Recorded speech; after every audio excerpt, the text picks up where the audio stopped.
Louara, briser l'éclat d'une histoire singulière, d'une mère héroïque, pilier de l'univers, forçant le respect et l'admirable luminaire. Par son courage, ton destin fut tracé.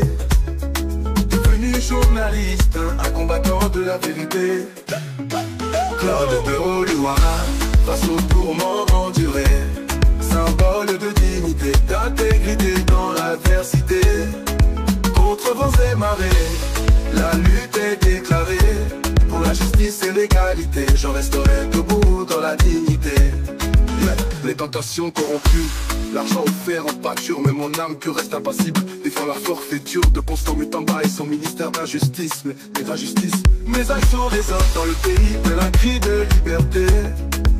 Contre les pouvoirs corrompus, je m'élève avec fierté. Claude Perrault Louara, guide dans les ténèbres de l'injustice. Ton nom sera le flambeau de la résistance et de la revendication. Contre les vieux oppresseurs, nous prendrons l'étendard de la vérité. Pour un Congo meilleur, un avenir de fraternité et de dignité. À toi, Félix Helmut Wangeleka, ta tyrannie touche à sa fin. Des nains vides, tu seras chassé. Ton règne de corruption pris pour état. Le peuple congolais ne mérite pas un leader incompétent et tribal. Et tribal, nous nous laissons unis pour bâtir un avenir rayonnant. À toi, vrai patriote, symbole de résilience et de foi. Ta voix de dignité, d'intégrité dans la liberté et de la joie. Dans le cœur de chaque Congolais, ta saga restera gravée. Pour un avenir radieux, pour une nation enfin libérée. Et Nzambe nanga, nanga, nanga, nanga, nanga, nanga, nanga, nanga. Les tentations corrompues, l'argent offert en pâture, mais mon âme pure reste impassible défiant la forfaiture de Constant Mutamba et son ministère d'injustice. Mais d'injustice, mes actions résonnent dans le pays, tel un cri de liberté, tel un cri de liberté. Pour les pouvoirs corrompus, je m'élève avec fierté. Claude Perrault Louara, dans les ténèbres de l'injustice, tout le monde sera le flambeau de la résistance et de la revendication. Contre les vieux oppresseurs, nous prendrons l'étendard de la vérité. Pour un Congo meilleur, un avenir de fraternité et de dignité. À toi, Félix Helmut Wangeleka, ta tyrannie touche sa foi. Les mains vides, tu seras chassé. Ton règne de corruption pris pour éteint. Le peuple congolais ne mérite un leader. Et tribal, nous nous dressons unis pour bâtir un avenir rayonnant. Oh, rayonnant. Claude Perrault Louara, symbole de résilience et de foi. Ta voix est de dignité, d'intégrité, dans la liberté et de la joie. Dans le cœur de chaque Congolais, ta saga restera gravée. Pour un avenir radieux, pour une nation enfin libérée. Et Claude Perrault Louara, symbole de résilience et de révolution. Ta plume au zénith, pourtant la flamme de la liberté et de la joie. Dans le cœur de chaque Congolais, ta saga restera gravée. Pour un avenir radieux, pour une nation enfin libérée. Et Nzambe, nanga, nanga. Et Nzambe, nanga, nanga. Et Nzambe, nanga, nanga. Et Nzambe, nanga, nanga.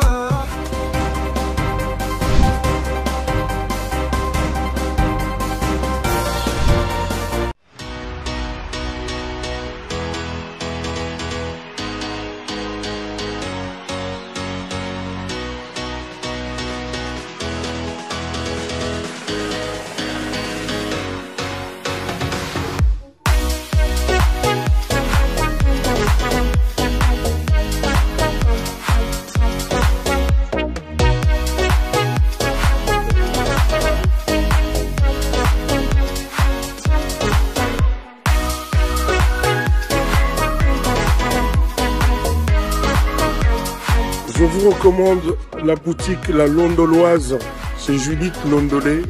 Si vous voulez être classe, chic, être habillé, être admiré. Parole de mon Pao Mokonzi.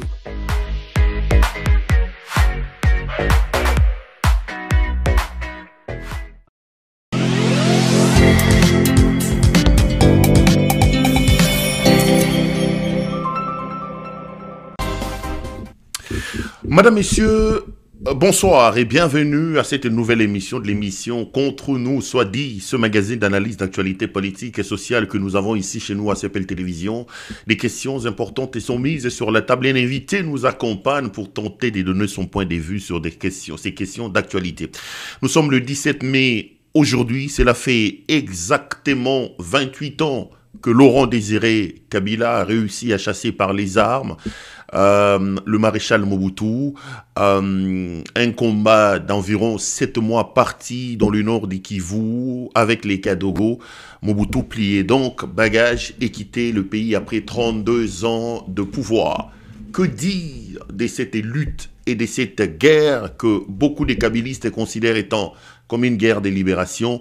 On en parle dans cette émission. Et puis, 4 ans après, Kabila lui-même a été assassiné dans sa résidence, rappelez-vous, à ma campagne. Que dire également de sa succession et de son héritage? Kabila mérite-t-il les titres des héros qu'on lui donne aujourd'hui?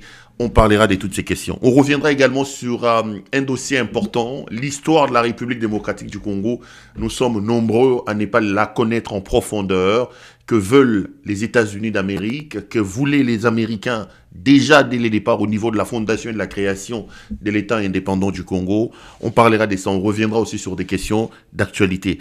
Quoi de plus normal, puisque nous évoquons l'histoire et la politique, de recevoir quelqu'un qui est à la fois historien, mais aussi un grand écrivain et un indépendant. C'est donc un invité permanent que nous avons ici. Il nous fait toujours l'honneur et l'amabilité de répondre à nos invitations quand on l'appelle. Notre invité de ce soir, c'est M. Hubert Kabassoubabo. M. Kabassoubabo, bonsoir. Bonsoir, M. Perrault-Louara. Bonsoir à tout le monde qui nous suit. C'est toujours un plaisir de vous avoir sur ce plateau. Je suis donc heureux. Vous voulez que nous sommes le 17 mai aujourd'hui. C'est une journée chômée, payée, journée fériée en République démocratique du Congo. Depuis ce matin, je reçois énormément de coups de fil et des messages des kabylistes qui me souhaitent bonne fête, bonne fête. Vous voulez que je vous dise également bonne fête? Vous pensez que le 17 est une journée qui mérite d'être fêtée par les Congolais? Oui, c'est une journée qui mérite d'être célébrée, d'être fêtée, mais qui mérite également, et à mon avis, aujourd'hui, comme vous avez d'ailleurs relevé de manière tout à fait saillante, mais plutôt, chaque 17 mai, il faut une méditation saillante, profonde, sur la genèse, les logiques qui ont conduit à cette journée, mais également la trajectoire post-17 mai 1997, toutes les contradictions qu'il y a eu jusqu'aujourd'hui. Nous ne faisons que, en tant que société, subir justement les contractions et les contradictions, mais il y a eu quand même quelques percées. Et donc, c'est une journée qui, comme celle de l'indépendance d'ailleurs, parce qu'en réalité aussi, les 17 mai, c'est une sorte c'est vraiment une libération, plus ou moins, dans la même perspective que celle de 1960. Vous êtes dans la logique de ceux qui pensent que, après 32 ans de pouvoir, Mobutu méritait donc cette lutte armée qui venait à les déposer du pouvoir après 32 ans. Avant que je ne réponde, permettez que je vous montre ces livres ici. Je ne sais pas si je vais... Je crois qu'on doit peut-être... Oh, voilà, notre ami qui est ici va nous aider à aller voir. Ok. Des ruines du Zaïre au Congo émergent. Voilà. Les ruines du Zaïre vers un Congo émergent. Des ruines du Zaïre vers un Congo émergent. Ok. Voilà. Ce livre a été publié, je crois, en 2018. Et si vous permettez que je vous lise rapidement... C'est donc, M. Kabassoubabo, vous disiez que cet ouvrage des ruines du Zaïre vers un Congo émergent est donc important. Et vous vouliez prendre un extrait assez éloquent dans l'ouvrage. Oui, je voulais juste prendre une citation, qui est une citation d'un penseur américain, Allen Queslow, mais la citation porte une véracité qui est applicable, qui est valide pour pour le Congo. Je lis rapidement. L'histoire n'est ni une fable politique dans laquelle tous les frères sont vaillants et toutes les sœurs vertueuses. Elle n'est pas non plus l'exposé d'un tabloïd plein de crimes et de folies humaines. Tout n'y est pas que victimisation. Il y a, je l'admets, une délectation caustique dans les dévoilements des faiblesses de nos Jefferson. Là, les penseurs parlaient de Jefferson et de Lincoln. il continue, mais cette délectation, ça c'est très important, mais cette délectation devient malsaine lorsqu'elle ne sert qu'à vider l'histoire de l'Amérique, ici on peut dire du Congo, de tout ce qui est remarquable ou exceptionnel, ou lorsque ces ravissements ridiculisent ou découragent l'engagement civique et la confiance dans la nation. Ainsi donc, le patriotisme dénué d'esprit critique est dépourvu de tête, la critique sans patriotisme est dépourvue de cœur. Voilà. Mzee Kabila, l'AFDEL mérite d'être célébré, mais le 17 mai mérite également qu'on y réfléchisse, qu'on puisse déployer une intellectualité profonde sur la suite, en fait, de toutes les contradictions, de toutes les contradictions de l'AFDEL. Parce que la lutte de l'AFDEL, Mobutu méritait justement d'être éjecté, comme on le voit aujourd'hui, parce que Mobutu avait refusé, avait continué, en fait, avec des manœuvres pour refuser la démocratisation.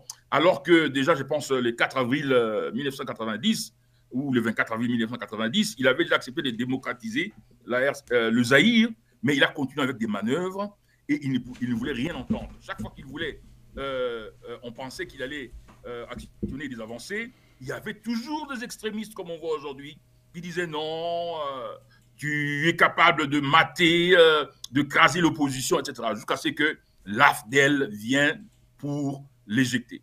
Et ce qui est important, il y a eu une disjonction, une rupture systémique fondamentale parce que l'AFDEL a écroulé, non pas une simple dictature, mais l'AFDEL a écroulé, et beaucoup d'intellectuels congolais sur le plan de la conceptualisation typologique ne le saisissent pas, même des politologues.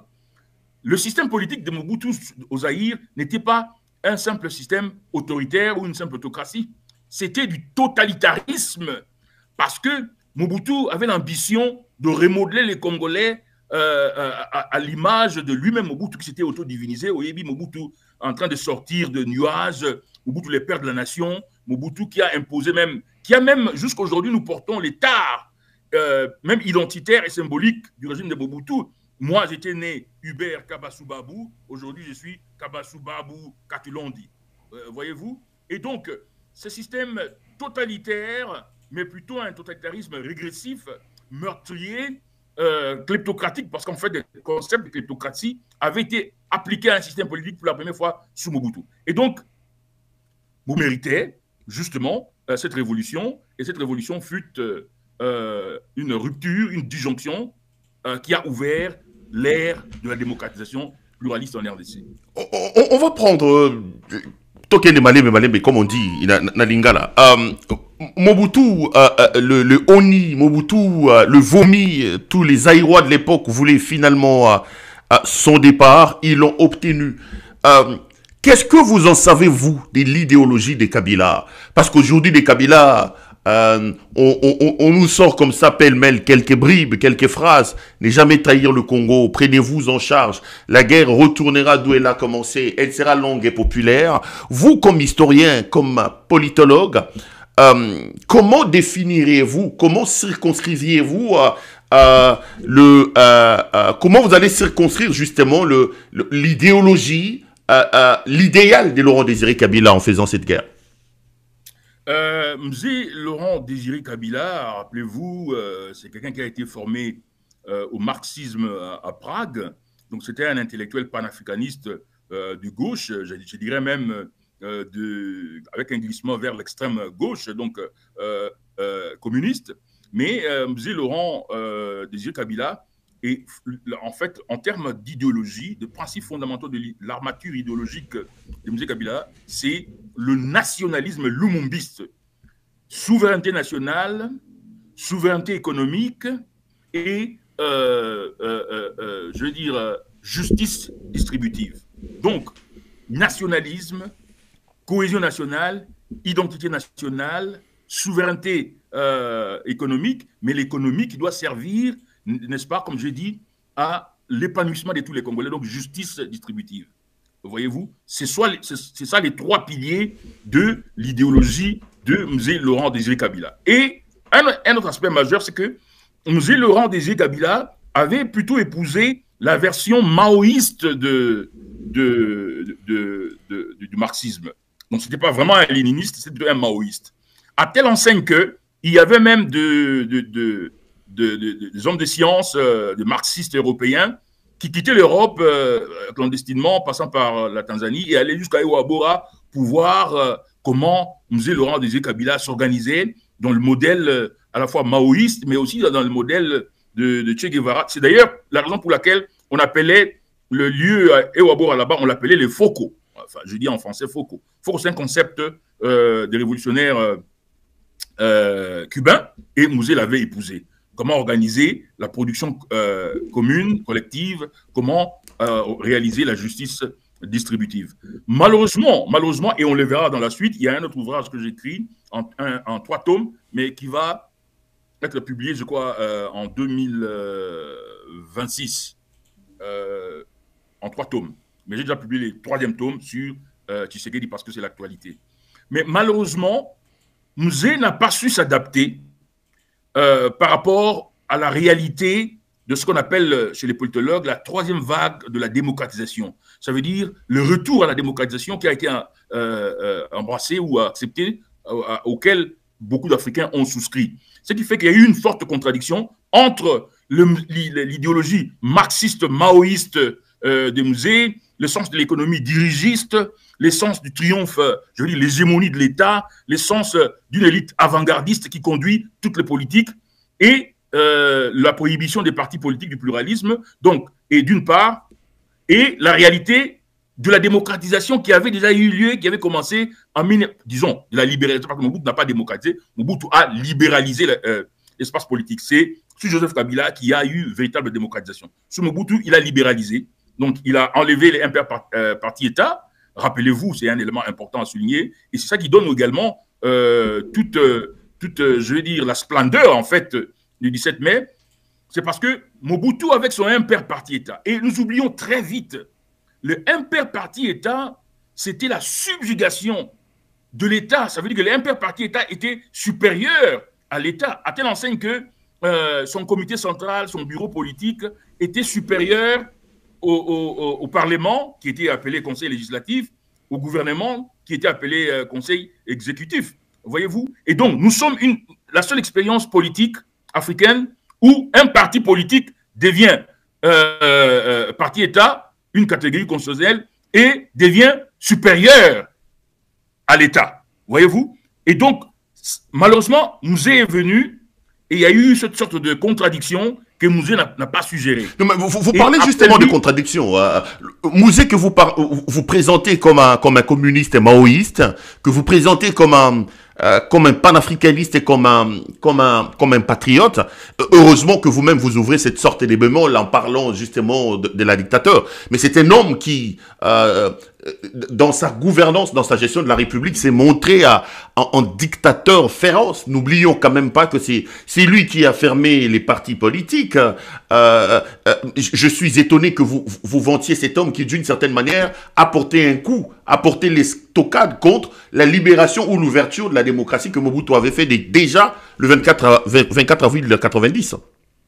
La question est pertinente, je voulais dire, la remarque est tout à fait saillante, mais il faut nuancer, hein, il faut nuancer sur le plan conceptuel et même sur le plan, je veux dire, empirique de la réalité. C'est-à-dire que Mobutu n'a pas démocratisé, il n'y a pas eu démocratisation. Mobutu a simplement libéralisé l'espace politique en acceptant qu'il y ait plusieurs partis politiques. D'ailleurs, il est revenu par après pour dire non, qu'il fallait, je crois, 2 ou 3 partis politiques, mais je pense que la machine... Un espace que Laurent Désiré Kabila a vite refermé quand il est arrivé, parce qu'il nous a renvoyé pratiquement dans les moboutismes d'une certaine manière, en fermant les partis politiques, en arrêtant les anciens moboutistes. Vous les présentez comme un, voilà, comme un génie, oui, mais dans le fond, c'était un pur dictateur d'une certaine manière.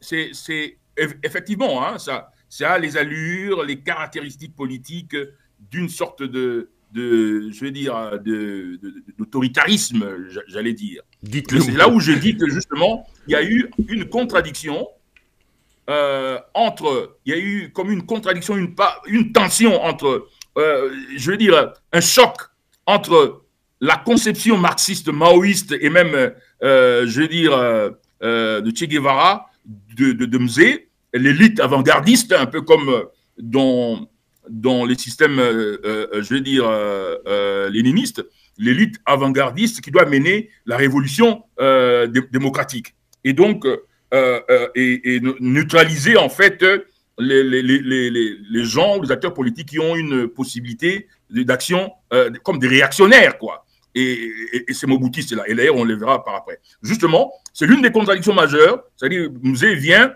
avec l'idée de l'élite avant-gardiste qui doit se saisir de l'État pour actionner la révolution et transformer la société. Et donc, il faut prohiber les partis politiques, il faut prohiber les organisations de la société civile et même l'économie dirigiste, rappelez-vous. Et Mzee imposé les taux de change, les diamants de la MIBA, parce qu'il faut relever ici qu'à l'époque, c'est la MIBA qui a fait vivre le régime des Mzee, puisqu'à l'époque, la Gécamine était complètement par terre.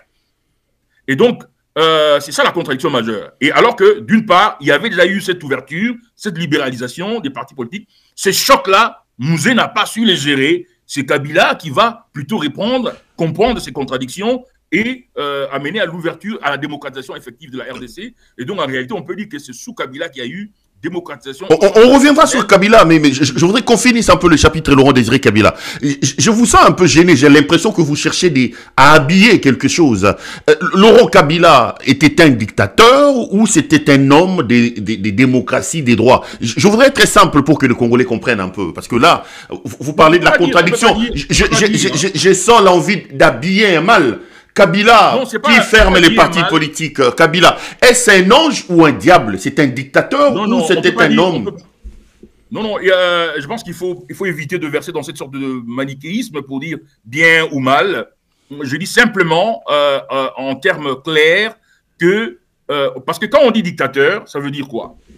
Dictateur, ça veut dire que dans la durée, vous avez imposé un système dictatorial, etc., etc., mais je dis ici qu'il y a eu contradiction. Je reconnais le fait qu'il y a eu une sorte d'autoritarisme qui découle en fait de la compréhension marxiste de Mzee, mais surtout de c'est que lui et ses élites, hein, tous les marxistes de son époque, là, les Gaëtan Kakoudji et les autres, qui considéraient que le mal qu'ils ont trouvé était tellement intense et découlait de politiciens indisciplinés, des politiciens hypocrites, des politiciens dégénérés qui étaient avec Mobutu les matins et les soirs. D'ailleurs, rappelez-vous, Mzee disait que la conférence nationale était une conférence nationale décaféinée parce que les matins, les gens étaient au Palais du Peuple et les soirs, ils allaient chez Mobutu.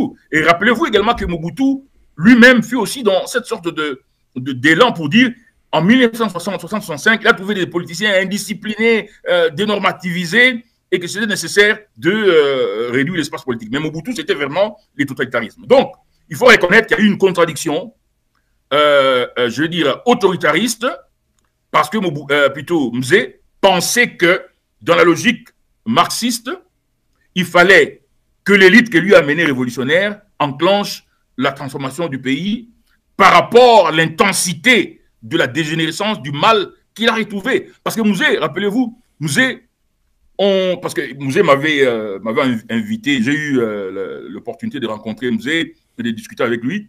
Mzee était effaré par la dégénérescence qu'il a trouvée. Mzee, à partir de Tanzanie, savait que Mobutu avait dénormativisé les Congolais. C'est pour cela d'ailleurs que Jeune Afrique parlait des enfants terribles de Mobutu. Les Congolais étaient, enfin, je dis, les Congolais étaient zaïrianisés pour dire un mental d'affaissement, de dénormativisation, d'impressionnisme, de petitesse d'esprit.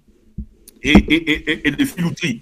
Et donc, Mzee était effaré. Et donc, pour Mzee, dans son entendement, dans un sens autocratique ou autoritaire, il pensait qu'il faille implanter un leadership aussi autoritaire. Rappelez-vous, on fouettait les gens, on disait que les gens devaient... Donc, il fallait implanter la dictature.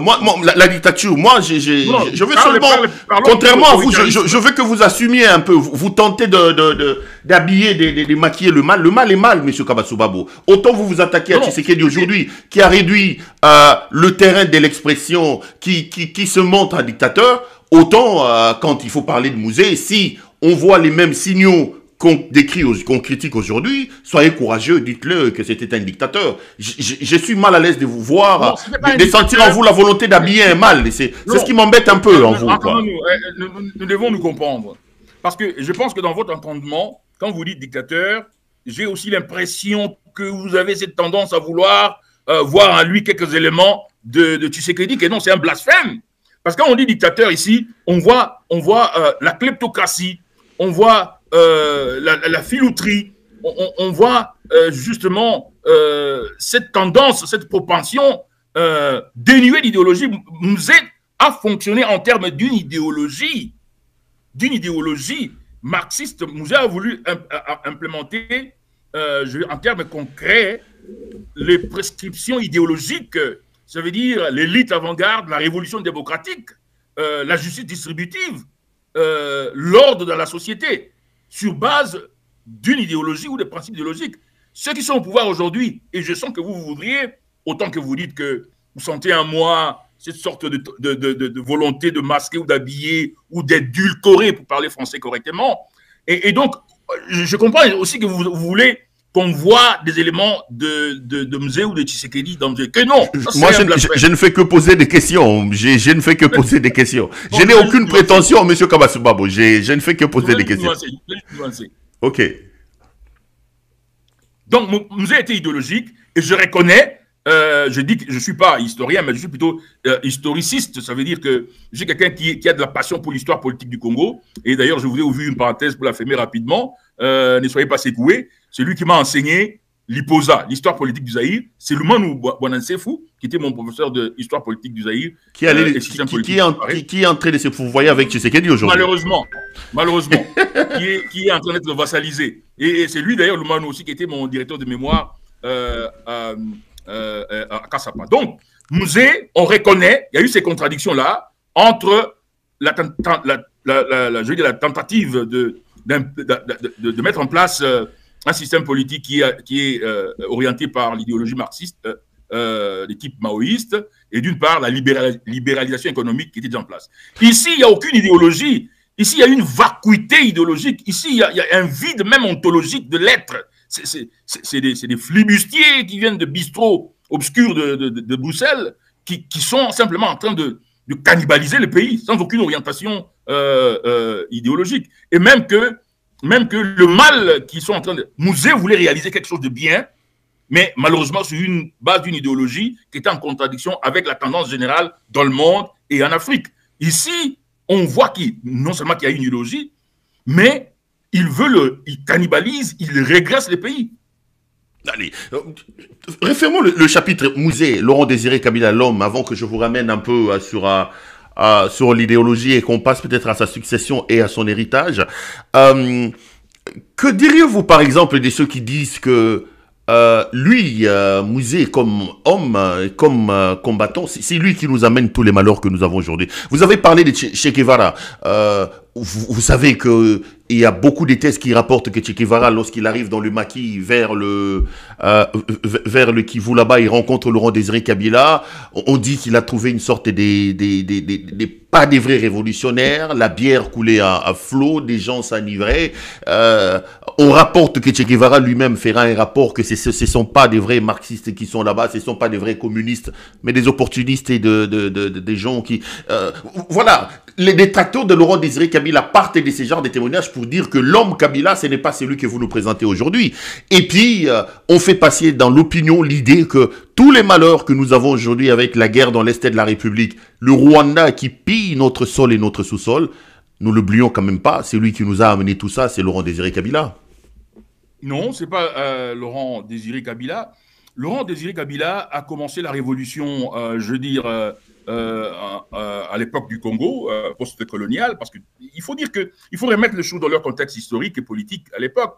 Post-1960, beaucoup d'acteurs africains, politiques africains, sont dans les guerres de libération. Et donc, Mzé a commencé la guerre de libération, je crois, à partir de Baudouinville. Non, je crois que c'est Albertville. Donc, Kalemi aujourd'hui, à l'époque, c'était Albertville. Donc, c'est là que Mzé est parti. Il a travaillé avec Mwamba Ilunga et les autres, Jason Sendoué. Et Mzé, de là, il est parti à Brazzaville, là où il y avait déjà Bochelier, Gbeigné. Et à partir de là, on l'a chargé de venir en 63 à partir du Burundi, de Bujumbura, commencer la révolution à l'Est sous le label du Conseil national de libération Est. C'est déjà à ce moment-là que Che Guevara le visitera et qu'il fera de lui un mauvais rapport. Attendez, Che Guevara vient après.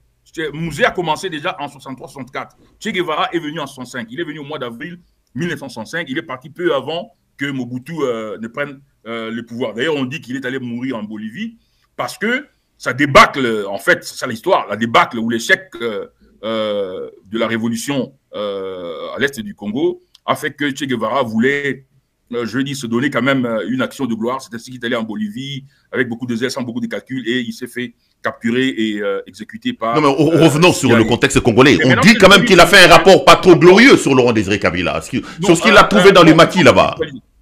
Non, d'abord, je voulais souligner le fait que Mouzé a commencé la révolution à partir de 63-64 avec des ramifications lumumbistes déjà en 60, parce qu'il ne faut pas oublier que Mouzé faisait partie de la jeunesse des Baloubakat, qui se battait contre Tchombe, qui était un laquais des impérialistes à l'époque. C'est ça aussi l'histoire.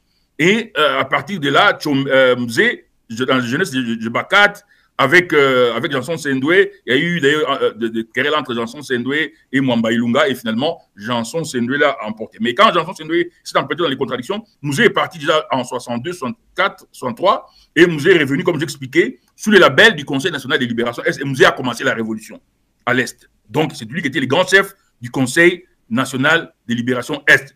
Che Guevara est venu se greffer sur la révolution que Mouzé avait déjà commencé. Donc, ce n'est pas Che Guevara qui a commencé la révolution à l'Est, c'est Mouzé qui a commencé la révolution à l'Est sous le label Conseil national libération Est. Bon, maintenant, malheureusement, il faut aussi souligner ici, c'est une parenthèse très importante parce que vous parlez du Rwanda.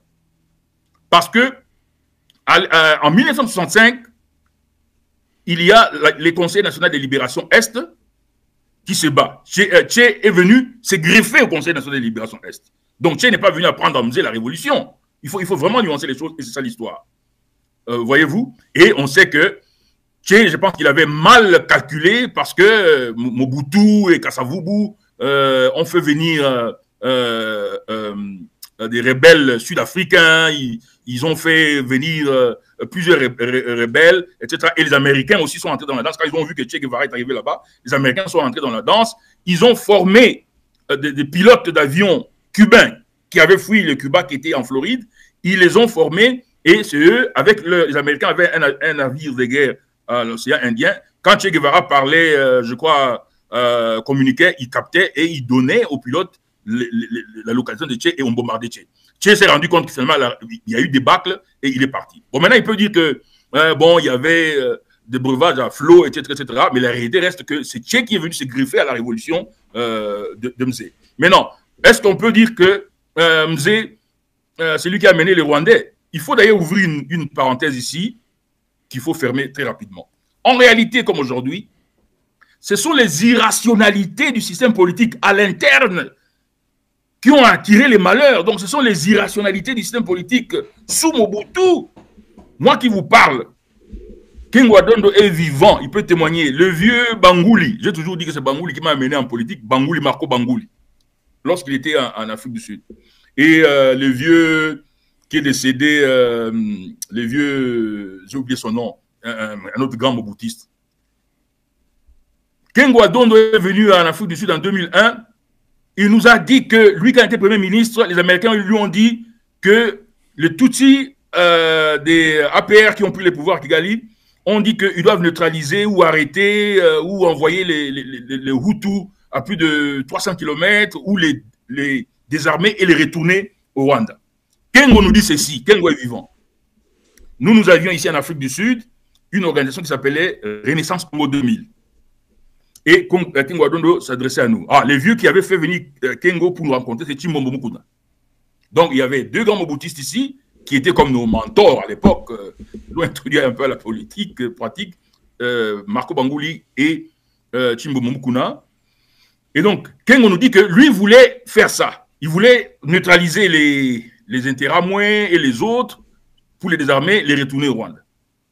Kengo nous dit que Mobutu l'a appelé pour l'engueuler comme un petit garçon, pour dire, Léon, qu'est-ce que tu veux faire? Il faut les laisser, parce que les Français du réseau FOCA Et Herman Cohen ici qui parle, je vois, il est un vieux qui est aussi dans la démence sénile, qui raconte des histoires. Herman Cohen et les républicains sont allés à Bado parce qu'ils pensaient que Mobutu pouvait réorganiser les phases avec les mercenaires pour aller couler le Rwanda. Vous voyez que l'histoire se répète. Malheureusement pour Mobutu, qui était soutenu par les républicains, après nous avons eu Bill Clinton, donc les démocrates. Les démocrates, eux, c'est la démocratie. Voyez-vous? Et même Kagame est allé jusqu'à Washington pour dire, mais voilà, Mobutu, il faut lui demander d'accepter. Mobutu a refusé. Kenguado nous dit que Mobutu l'a engueulé comme un petit garçon. Vous dites, Léon, qu'est-ce que tu veux faire? Il faut les laisser parce que Mobutu a les plans d'aller déstabiliser ou de couler le régime Kagame. Voyez-vous? Alors, quand Mobutu a refusé, c'est ainsi que Kagame s'est organisé. Et j'ouvre une parenthèse, il y a des choses qui n'ont pas été dites, il faut les dire. La première personne qui est venue à l'esprit pour coordonner l'AFDEL, c'est pas Mzé. C'est pas Mzé.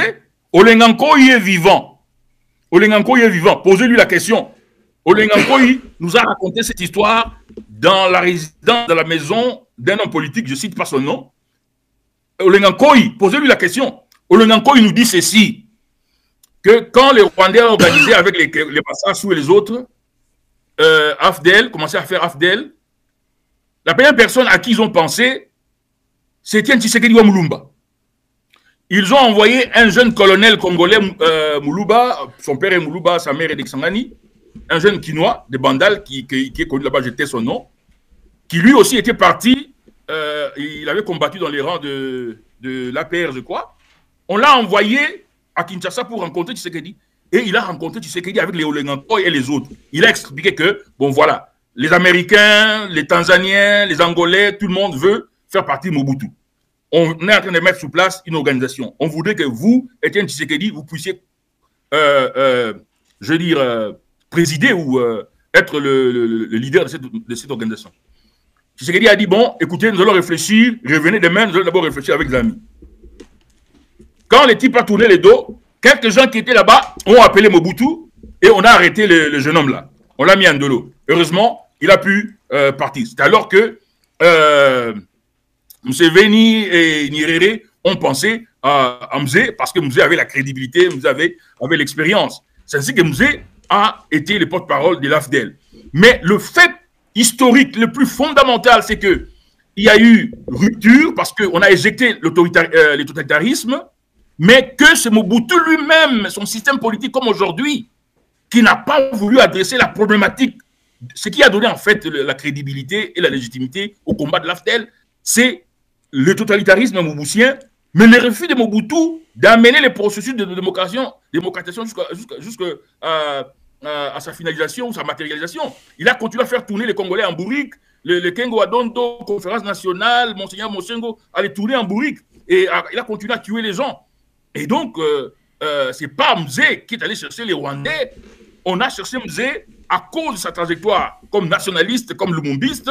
Et d'ailleurs, il faut dire ici que Mzé connaissait les Rwandais depuis l'époque de Che Guevara, parce que à l'époque, en 64-65, Lunar, qui est l'ancêtre de l'APR, Lunar, de François Boukeba, c'était des Tutsis qui avaient fui le Rwanda à cause du deuxième génocide et qui étaient venus à l'Est. Ils avaient signé des alliances avec le Conseil national de libération Est, François Boukeba. D'ailleurs, le nom de Banyamulenge est sorti là, parce que quand les rebelles rwandais Tutsis sont venus à Fizi, Baraka, Bendera, partout là-bas, les militaires congolais les confondaient aux Tutsis de l'Itombwe.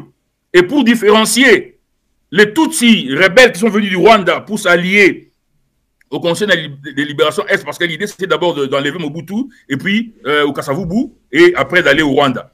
Et alors, pour différencier les deux, on a appelé les Congolais Tutsis qui étaient là, dans la forêt de l'Itombwe et dans les plateaux des Miniembwe là-bas, de l'appeler les Banyamulenge. Je regrette la malhonnêteté intellectuelle de Ndaiwel, le père, Isidore Ndaiwel, parce que dans son livre Histoire politique, Histoire générale du Congo, etc., c'est la version qui est sortie, l'édition de 1998, à la page 625, je crois, il explique cette histoire. Et donc, ce n'est pas Mzé qui a mené les Rwandais. Les Rwandais avaient leur objectif, c'était de neutraliser les Interamwe. Mais sur le plan interne, la logique, la légitimité, la validité de la guerre de l'AFDEL, c'était écrouler le totalitarisme de Mobutu, mais aussi rendre possible la démocratisation que Mobutu avait rejetée et continuer à bloquer en tournant les politiciens congolais qui étaient aussi hypocrites, dégénérés, en bourrique, fermant la conférence. Rappelez-vous, la conférence nationale avait été fermée. Kengo avait fait tuer des gens, je crois, le 12 février 1992. Voilà. Hubert Kabasoubabo, vous parlez aussi avec autant d'éloquence et de bienveillance de Laurent Désiré Kabila. Un homme que vous, comme ancien secrétaire général du RCD, vous avez pris les armes contre Laurent Désiré Kabila. Je suis, moi, surpris. Vous vous êtes tiré dessus avec cet homme-là, qu'aujourd'hui, vous ayez un discours aussi aimant par rapport à son combat et surtout par rapport à l'homme. Si Laurent Désiré Kabila était aussi visionnaire, aussi avec autant d'idéologie que vous l'évoquez aujourd'hui, pourquoi avoir pris l'option de rejoindre le RCD, manigancé, le RCD instrumentalisé par le Rwanda pour lui faire la guerre? Non, le RCD, d'abord, il faut corriger. Hein. Mon livre va sortir parce que j'ai parlé avec mes frères, mes camarades, mes anciens camarades, Robert Roy, Moïse Rugabo et les autres. Et je dois dire ici que Robert Roy, c'est vraiment mon frère. Je ne le nierai jamais, c'est vraiment mon frère, tel que j'ai vécu avec lui. Et Robert est parmi les rares personnes qui m'ont demandé pardon dans ma vie. Voyez-vous? Quand il s'est rendu compte qu'il était dans l'erreur. Alors, donc, j'ai dit aux gens du RCD, vous devez écrire votre propre histoire. Mon livre va sortir, je crois, en 2026, comme je l'ai expliqué. Maintenant, quand la révolution de l'AFDL a commencé, il y avait deux écoles. Il y avait une école qui disait que, comme la justification interne, endogène de la révolution était de matérialiser les résolutions de la Conférence nationale souveraine, d'amener la libéralisation vers la politique, vers la phase de la matérialisation tangible de la démocratie au plan institutionnel, il y avait donc deux écoles. Une école qui disait non, il faut faire table rase, l'autre école qui disait non, il faut matérialiser les résolutions de la Conférence nationale parce que la conférence, les rejets de la Conférence nationale, des résolutions de la Conférence nationale souveraine, les obstacles de Mobutu et ses caciques contre la démocratisation, c'est ça qui justifie, qui donne la validité interne à l'AFDL. Donc il y avait ces deux écoles. Quand ils sont arrivés à Kinshasa, les deux écoles ont continué leur friction. Et il y a eu également des histoires de Katangé, un peu comme nous voyons aujourd'hui, des histoires, des intérêts, je veux dire, des politiciens qui se sont, qui ont eu des frictions. Vous aviez, par exemple, Justine Kassavubu et mon vieux docteur Sonji, qui avaient leur point de vue. Vous aviez Bouguera aussi, les gens n'avaient pas accepté le fait que Bouguera assistait au conseil de ministres. Vous aviez le fait que Mouzé avait des difficultés pour mettre les politiciens, parce que Mouzé n'avait pas compris le niveau de la... Vraiment, il était effaré par le niveau de la décrépitude politique. Et donc, les gens voulaient tirer des ficelles. Attends, c'est que Mouzé a eu des difficultés, par exemple, pour mettre en place une assemblée constituante et mettre les institutions en place. Donc, Mouzé n'a pas vraiment eu le temps de transformer le pays. Et malheureusement, comme nous avons relevé, et nous sommes tout à fait d'accord avec moi et vous, et sur le fait que le rejet du pluralisme qui avait déjà commencé était une contradiction majeure. Et donc, le RCD est né de toutes ces contradictions-là. De toutes ces contradictions, justement pour, je veux dire, corriger. C'est pourquoi le RCD a dit d'ailleurs que le RCD constituait une révolution corrective pour les gens qui étaient vraiment à Goma à l'époque. Ça, de quoi je parle? La révolution corrective. Les vieux Banzamou Kalaï, et même Mende, s'il me suit, Tamboumamba, etc. Bon, eux, ils étaient là au début. L'autre aspect, c'est que, et il faut retenir, que le RCD, en réalité, même les noms là, Rassemblement Congolais pour la démocratie, ne vient pas de Rouberois ou de Bizi Makara. Ce sont plutôt les Mobutistes eux-mêmes qui étaient partis. Ça, Colette Bartman, qui était parti chez les Rwandais pour dire non, rappelez-vous Nzimbi, Baramoto, on les avait même chassés de l'Afrique du Sud. On les avait expulsés de l'Afrique du Sud, ceux qui avaient concocté cette histoire-là. Et il s'est fait malheureusement, ou heureusement, que beaucoup de forces ayant réalisé les contradictions de l'AFDEL, de l'équipe de Mzé, par rapport à ce qu'il y avait eu comme avancée, et les gens se sont saisis, ont exploité ces réalités-là. Et c'est une réalité qui, comme pour l'AFDEL, valide la guerre ou la révolution corrective du RCD.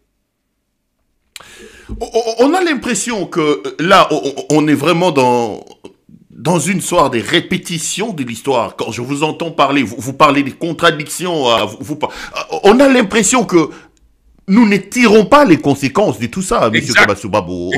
Quand on vous entend parler, on a l'impression que c'est le même décor auquel on fait face aujourd'hui avec votre frère Tshisekedi. Exact. Ça veut dire quoi? C'est pourquoi j'ai toujours insisté sur la compréhension, l'élucidation profonde, la quintessence de la problématique au plan systémique et sociétal. Je me rappelle même que il y a des gens qui en parlaient un peu avec cynisme quand ils me voyaient dans un restaurant à Kinshasa. Oh, mais c'est sociétal. Oh, mais c'est systémique. Mais voilà, ce sont des concepts de la science. La science politique, c'est une science, mon frère. Ces outils d'analyse, ces outils de cogitation et de prescription sont des outils qui ont démontré leur validité. La problématique est systémique et sociétale. Ça veut dire que le Congo est toujours dans sa lutte, de sa mutation depuis 1960, sur le plan identitaire, sur le plan de la qualité du personnel politique. Même quand on dit Tshisekedi c'est ça, Tshisekedi c'est ci, mais qui forme le personnel politique pour un Congo nouveau? Qui forme un personnel? Vous avez entendu Ensemble, ou PPRD, ou même UDPS.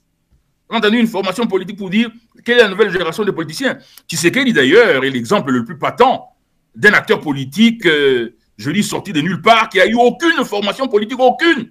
Je me rappelle que moi, Kabassou Babou, avec l'aide des Américains qui avaient financé cette organisation USALGA, US Africa Leadership and Government Academy, je suis allé faire même une formation à l'UDPS, à l'IMET. Tatumouka Chika a même acheté mon livre, un de mes livres là-bas à l'IMET. Et je disais même à Tatumouka Chika, votre neveu là, un jour il peut devenir quelqu'un, il faut qu'il fasse des petites formations, même de 3 jours, de 2 jours en Europe, là-bas il y en a. Voyez-vous, donc problématique de symbolique identitaire, problématique du personnel politique, troisième problématique de l'enracinement idéologique ou principiel des idées de transformation de la société. Voyez-vous. Et donc, nous sommes dans la même lutte. Depuis 1960, nous n'avons pas été capables de transformer notre système politique, de nous transformer nous-mêmes. C'est ainsi que nous avons eu des contradictions et même la catastrophe de 1960 à 1965. Mobutu vient, il faut relever ici, Mobutu a bien commencé. Il a réalisé en fait, en réalité, Mobutu reste inégalé en termes de modernisation infrastructurelle. Mobutu, dans l'histoire du Zaïre post-colonial, reste inégalé. Mobutu nous a donné la télévision pour la première fois. Mobutu, Barrage d'Inga, Pont Maréchal, les instituts supérieurs, les universités, etc. Mais malheureusement, Mobutu est tombé dans l'autocratie, dans la kleptocratie et finalement dans le totalitarisme. Il a placé les impairs au-dessus de l'État, il a avili l'État et l'État congolais est devenu, enfin zaïrois à l'époque, est devenu un État, non pas failli, mais un État écroulé. Je le souligne souvent, chez les politologues anglo-saxons, on parle de failed state, donc dans la typologie, État faible, weak state ou fragile state, l'État failli ou failed state, mais en bas, c'est collapsed state. Donc Mobutu, c'était collapsed state.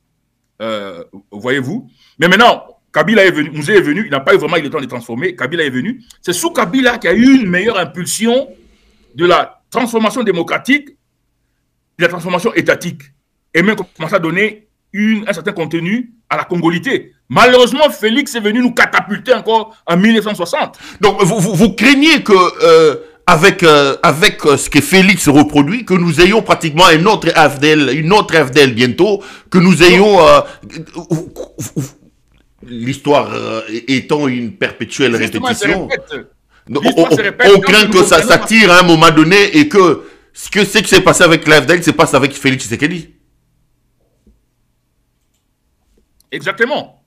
Comme on dit, les mêmes causes produisent, je vais dire, les mêmes effets, les mêmes conséquences. Ça veut dire que la meilleure reconstruction étatique pluraliste, parce que rappelez-vous, j'ai souligné le fait que les Zaïres de Mobutu, comme je le dis d'ailleurs je l'ai dit dans le livre, hein, des ruines du Zaïre vers le Congo émergent. Des ruines. Le Congo était ruiné, quoi. Était ruiné. Et même la thèse de l'inexistence du Congo comme État, thèse qui a été d'ailleurs notamment appuyée par Peter Pham, l'ami de Tshisekedi, et par Mills, et par partir de Mobutu. Donc, Laurent Désiré Kabila pensait rebâtir le Congo, transformer les Zaïrois, parce que nous portons toujours la mentalité ou la gouvernementalité zaïroise. D'ailleurs, dans les livres dont je parle, que je vais publier en 2026, on parle de la zaïrianité, l'être congolais dans sa zaïrianité. C'est pourquoi Mouzé voulait extraire les Zaïrois et faire de lui un Congolais. Et Kabila, c'est pour cela qu'il a repris en fait les paroles de son père pour dire, quand on lui a posé la question, qu'est-ce que vous regrettez? Il dit, non, je n'ai pas pu faire du Zaïrois un Congolais. Donc, mais maintenant, Tshisekedi est venu. Tshisekedi, et d'ailleurs, les livres dont je parle, que je vais publier en 2026, son titre est très intéressant. L'esprit du pouvoir et le pouvoir de l'esprit. L'esprit du pouvoir et le pouvoir de l'esprit. Le pouvoir, c'est pourquoi on dit, quand il arrive au pouvoir, quand il a accédé au pouvoir, le pouvoir est comme un lieu, comme un château qui a un esprit. Maintenant, vous, quand vous entrez dans ce château-là, vous êtes porteur d'un esprit qui a été transformé ou qui a été déformé, selon les cas. Pour Tshisekedi, c'était un esprit qui a été déformé dans les bistrots de Bruxelles. Et quand vous entrez dans le pouvoir, vous devez avoir la capacité soit de transformer le pouvoir, ou le pouvoir vous transforme, ou vous empirez même le pouvoir. Tshisekedi, il est porteur d'un esprit politique fondamentalement zaïrois. Donc, il est porteur d'une zaïrianité politique ou ontologique absolue, intégrale, qui fait qu'il est en train de nous ramener vers les zaïrianités. Et donc, la problématique congolaise reste quintessentiellement la problématique de la transformation du système politique à l'intérieur pour que nous devenions une véritable démocratie, une véritable république, une république. Ça veut dire, la république, c'est le lieu de l'épanouissement de l'être, le lieu où on crée toutes les conditions pour que l'homme puisse connaître un épanouissement total, spirituel, intellectuel, économique et social et sécuritaire, et même sur le plan international. Donc la problématique interne est là. Et c'est cette vulnérabilité interne qui nous appelle des attaques extérieures. Alors, Mouzé Laurent Désiré Kabila, avec son idéologie, arrive au pouvoir, réussit à chasser Mobutu. 4 ans après son arrivée, il est assassiné à son domicile. C'est son fils qui lui succède, Joseph Kabila, qui va d'ailleurs diriger le Congo 18 ans plus tard. Que dire alors de l'héritage du combat et de l'idéologie de Laurent Désiré Kabila? Vous pensez que Joseph Kabila, c'est Laurent Désiré Kabila en mieux, que lui a compris et a d'une certaine manière réussi à enlever ses écueils? C'est ce que vous appelez contradiction que son père n'a pas réussi à voir et à élaguer? Exactement. Exactement. En fait, c'est vrai que Joseph Kabila lui-même est né dans un foco, ça veut dire dans un foyer révolutionnaire, et au Abora. Joseph Kabila est allé en Tanzanie, où il a vécu à l'âge adulte. Je pense qu'il a intériorisé, j'ai toujours élevé, j'ai toujours souligné, et dans les livres qui va sortir en 2026, je le peigne également dans le tome 2, l'idéologie des Oujama, le socialisme africain, de Mzee Nyerere, le panafricanisme, etc. Et donc, Joseph Kabila a compris cela, mais également il y a eu des conseils de certains diplomates, de certains Africains. C'est quand Joseph Kabila est arrivé au pouvoir, première chose, c'est d'enlever l'interdiction du pluralisme des partis politiques. On doit le reconnaître. Les partis politiques reviennent, les organisations de la société civile reviennent. Joseph Kabila ouvre l'espace politique pour la démocratisation et qu'il va d'ailleurs amener à sa matérialisation sur le plan structurel, institutionnel, avec la CENI, la loi électorale, 1+4, etc. En fait, c'est Joseph Kabila qui est concrètement le père de la démocratie et de la démocratisation. Parce que sous Mobutu, il n'y a pas eu démocratisation, il y a eu simplement libéralisation politique, ouverture d'espace politique. Et malheureusement, il n'a pas voulu démocratiser. Et donc, ça c'est de 1. De 2, l'économie dirigiste qui était en place, on imposait les taux du dollar, on imposait la vente de diamants de la MIBA par une seule entité. L'économie dirigiste a été rejetée en faveur d'une économie libérale. Et troisièmement, en ce qui concerne la guerre, Joseph Kabila a compris la nécessité de l'ouverture. Les radicaux qui avaient scellé le bureau de Massiré, j'en parle sur plusieurs plateformes, il a décidé qu'on ouvre les bureaux de Massiré. Il a désigné des représentants pour les dialogues intercongolais. Et les dialogues intercongolais nous a donné le pacte républicain de Sun City. En fait, il faut créditer Kabila de la refondation, en fait, de l'élan de la refondation du Congo postcolonial. Parce que c'est sous Kabila que la refondation pluraliste, démocratique, sous une économie libérale, a été l'expérience démocratique la plus longue, avec sans écroulement institutionnel, sans crise politique qui aurait ébranlé l'État. Évidemment, sur le plan économique, sur le plan de la gouvernance, il y a beaucoup à dire, mais c'est cela. Et donc, de M. Kabila, Joseph Kabila a hérité le nationalisme, le patriotisme, l'acceptation de l'autre dans l'esprit des Ujamaa. C'est ainsi que Joseph Kabila a accepté de travailler avec de gaillards politiques comme le Roubewa, très rationaliste, avec un Bemba très capricieux, avec le vieux Zaïdi Ngoma, etc. Et puis, j'ai souligné aussi quelque part chez l'une de vos consoeurs que Joseph Kabila était aussi consociationaliste. Les concepts de consociationalisme, démocratie constitutionnelle, je ne l'invente pas, c'est la démocratie propre à l'Afrique qui a été conçue par le premier prix Nobel noir de l'économie. D'ailleurs, on dit de lui qu'il est le père de l'économie de développement, Henry Lewis. Henry Lewis parle de constitutionnalisme. Le constitutionnalisme, c'est la démocratie par laquelle, un peu comme dans les Ujamaa, il y a plusieurs courants politiques, mais qu'on accepte pour qu'il puisse y avoir une synergie, des intellectuels, des expériences pour transformer le pays. C'est ainsi que Kabila a accepté les Gizenga, Kabila a accepté les Chibala, Badibanga, et c'est Kabila qui a accepté Tshisekedi. Moi, je vous dis parce que j'étais dans cette mesure impliqué dans les choses, dans les processus, dans les mécanismes de procédure de la CENI, machine à voter. Les gens avaient dit, quand on parle Fayulu, non, les gens, comme on dit à Lingala, Balali, Namabele, Balubi, Nani, Onabisoku, Surkou, Ramazani. Shadan. Balali, Namabele, Balubi, Shadari, il y aura des grabuges, les gens vont parler, il y aura des marches, etc., etc.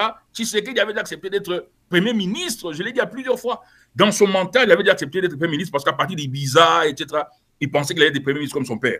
Vous voyez, c'est Kabila qui a dit non, non, non, il faut donner une page d'or à l'histoire du Congo. L'UDPS s'est battu pendant longtemps, il faut donner une chance à l'UDPS. Malheureusement, c'est un choix catastrophique de proportions apocalyptiques, comme on le voit.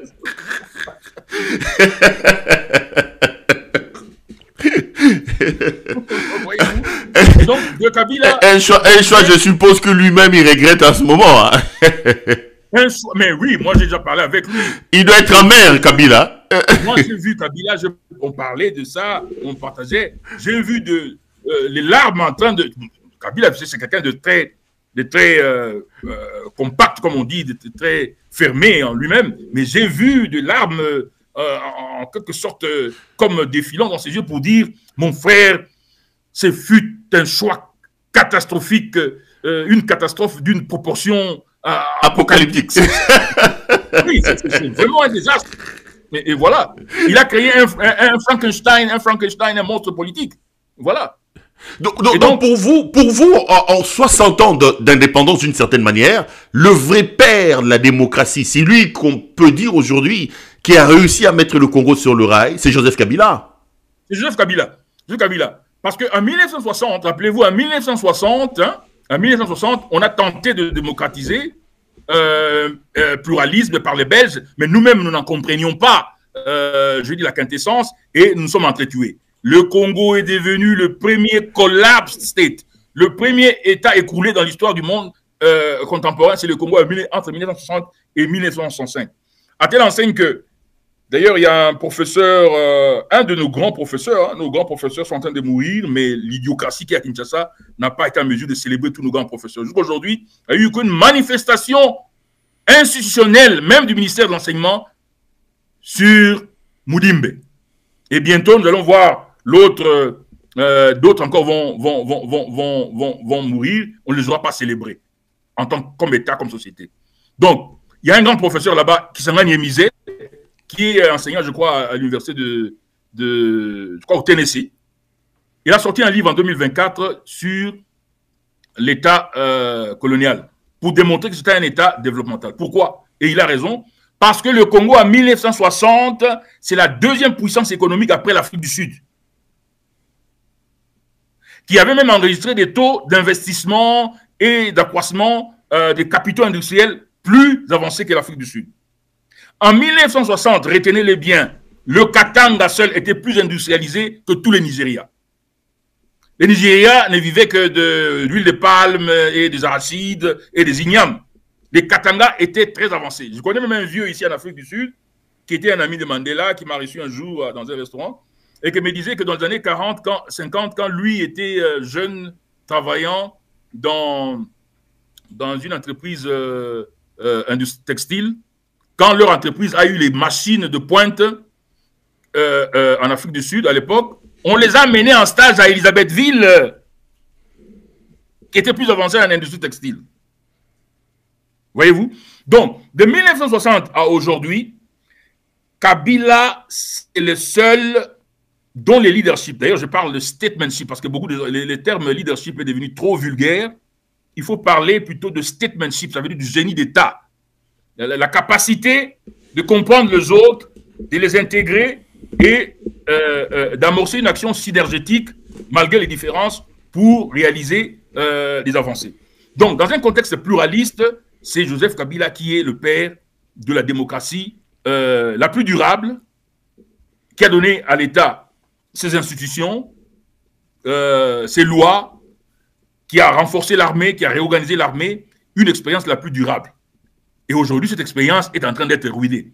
Mobutu a bien commencé, il a construit l'État très solide, avec des infrastructures. J'ai dit qu'en termes d'infrastructures, Mobutu est inégalé, mais malheureusement, lui-même, à partir de la zaïrianisation qui est une catastrophe économique la plus ruineuse en fait dans l'histoire du Congo, avec les pillages et surtout le sacrilège, le blasphème de faire de l'État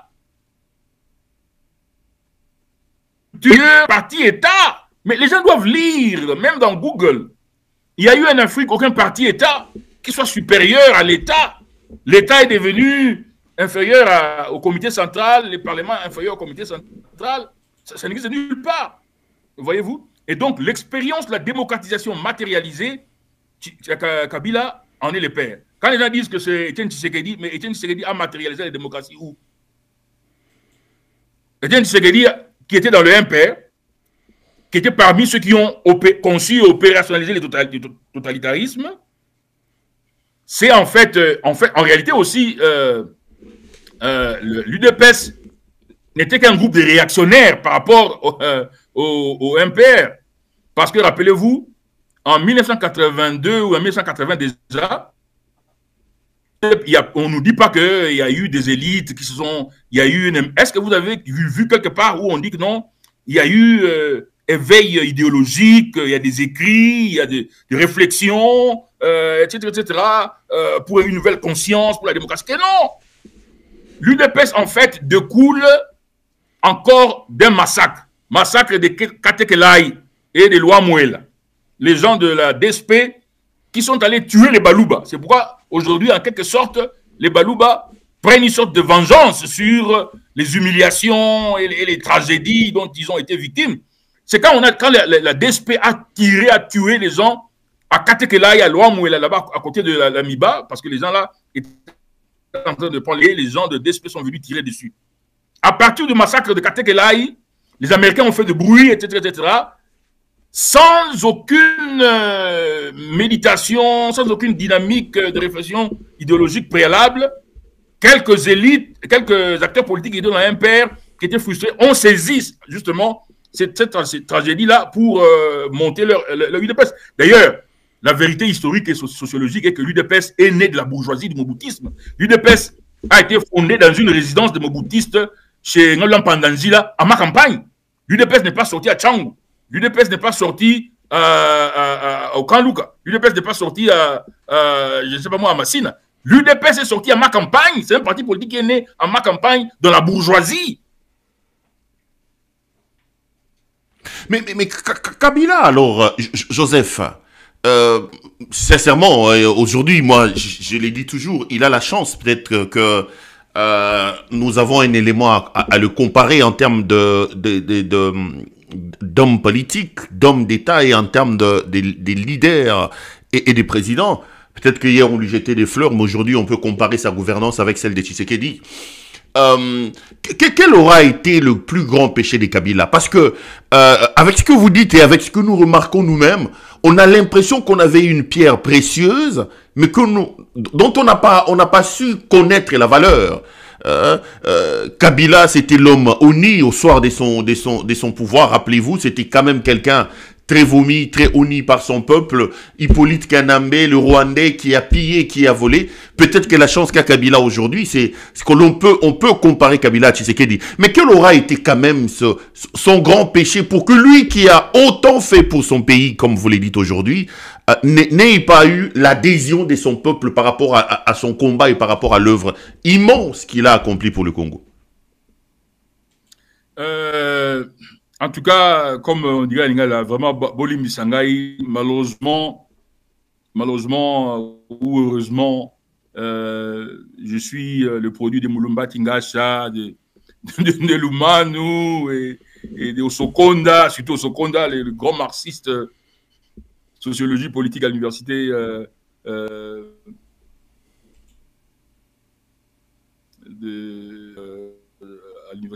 et donc politologique. Parce que d'ailleurs, Mulumba disait, d'ailleurs, commentant Raymond Aron, Mulumba dit l'histoire politique d'un pays, ce n'est pas seulement ce qui se passe. L'histoire politique d'un pays, c'est également la conscience, l'entendement, la compréhension que vous avez de l'histoire et l'interprétation de l'histoire.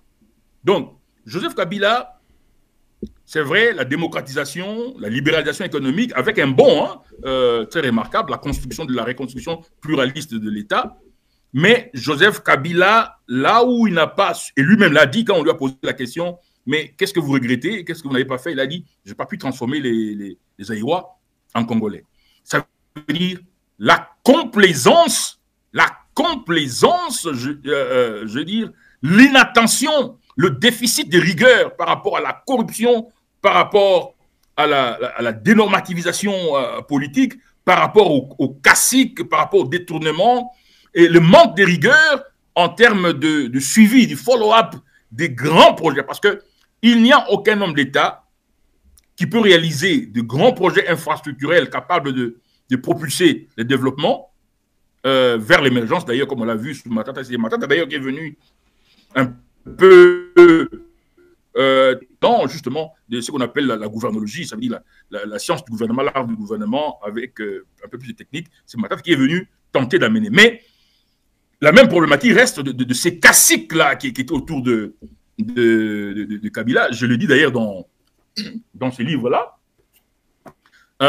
Et donc, c'était la problématique de déficience ou déficit de rigueur par rapport à la nécessité d'une gouvernance stricte, déficit de rigueur par rapport aux sanctions, déficit de rigueur par rapport au suivi de grands projets qui ont servi par-ci par-là à détourner les fonds de l'État. Ce qui fait que la construction étatique que Kabila a amorcée, d'une part, à son actif, la libéralisation économique, l'élan de l'amélioration des conditions je veux dire, sociales, parce qu'il ne faut pas oublier que le seul paramètre qui permet je dis, d'examiner ou d'apprécier en fait l'amélioration des conditions sociales sur le plan d'une méthode quantitative, c'est entre autres l'indice de développement humain, parce que l'indice de développement humain permet de voir la santé, le transport, l'éducation, etc.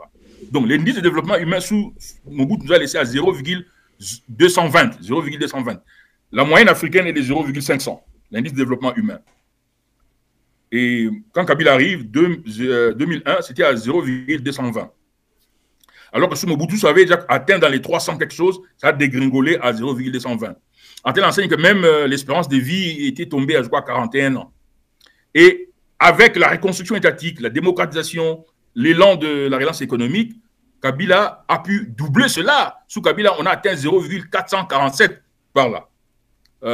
Voyez-vous. Mais à son passif, il y a le déficit des rigueurs sous le plan de la gouvernance étatique, le déficit des rigueurs par rapport à la corruption, le déficit des rigueurs surtout par rapport à la gouvernologie, ça veut dire à la gestion scientifique de l'État, par rapport aux grands projets de l'État.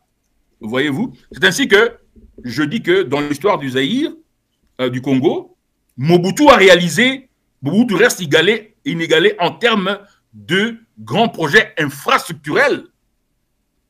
Voyez-vous? Et donc, l'actif de Kabila, c'est cela, le passif de Kabila, c'est cela. Et aujourd'hui, quand au PPRD, au FCC, et d'autres ont dit non, Raïs doit revenir, la question est quelles sont les précautions, quelles sont les actions correctives, quelles sont les idées nouvelles que possède Raïs aujourd'hui pour justement corriger ces déficits-là. Vous êtes contre son retour? Vous pensez que son retour peut être salvateur pour le pays? Vous pensez?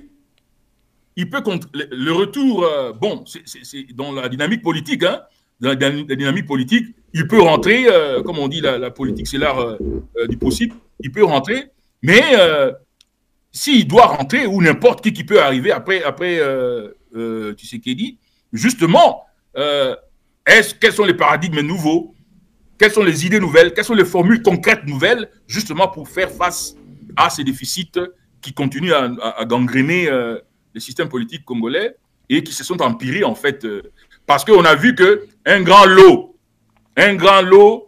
des caciques, je veux dire, de flagorneurs, des politiciens complètement dénormativisés, zombifiés, qui sont entrés dans le lieu sacré de la nation et qui aujourd'hui contribuent justement à la régression de l'État. Et l'histoire, les procès de l'histoire va juger sévèrement ceux qui étaient avec Kabila, avec les circonstances aggravantes, et qui sont allés derrière Tshisekedi et ne font que affaisser l'État et la nation.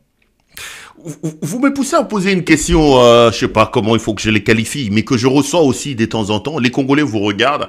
Vous avez une baguette magique, vous, Kabassou Babo. Au regard du contexte actuel, de la situation catastrophique dans laquelle est plongé le pays, vous connaissez pratiquement la classe politique congolaise dans son ensemble. Vous êtes Dieu au moment où on parle, vous avez la baguette magique. Vous donnez le pays à qui? Qui, pour vous, a le profil et le meilleur candidat pour aujourd'hui prendre le Congo, dans la situation où on est aujourd'hui? Il y a c'est un peu, je veux dire, une question qui mérite d'être étendue au niveau de la classe politique.